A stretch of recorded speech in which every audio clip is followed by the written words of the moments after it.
सरिता बहिनी Chitwan smart city real estate प्रणालीको यो अफिस टिकटकको माध्यमबाट हामीसँग जोडिनु भएको छ। उता विदेशमा दुबईमा सर हुनुहुन्थ्यो है त, त्यसपछि देउजा सरले सम्पर्क गर्नुभयो।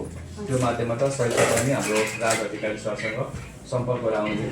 हामी आधा घन्टा अगाडि मात्रै फिल्ड भिजिट गऱ्यौँ, 2-3 फिल्ड देखायौँ। त्यो मध्ये सबभन्दा बढी तपाईँलाई मन परेको चाहिँ मङ्गलपुर जग्गा भयो नि त, र त्यो जग्गाको 11 नम्बर घडीहरूले किन निर्णय गर्नुभयो। मैले तपाईँलाई 11 नम्बर घडी पहिलामा लेखेको छु, हजुरलाई मैले यहाँनिर लेखेको कम्पनीको छाप 11 नम्बर घडी भनेर त्यहाँ दिएको छु है। र यसको नक्सा कस्तो नक्सा छ भनेको नक्सा पनि हामी छापामा दिएका छौँ है। त्यस कारण यो तलमाथि केही नै हुँदैन, जहाँ छ त्यही नै हुन्छ। हजुरले 50% लोन भन्नुभएको छ, यसमा आधा पैसा बुझाइसकेपछि हजुर जग्गा मैले पास गरिदिन्छु। हजुरकै नाममा जग्गा पास भइसकेपछि मात्र लोन निकाल्ने काम हुन्छ, बुझ्नुभयो।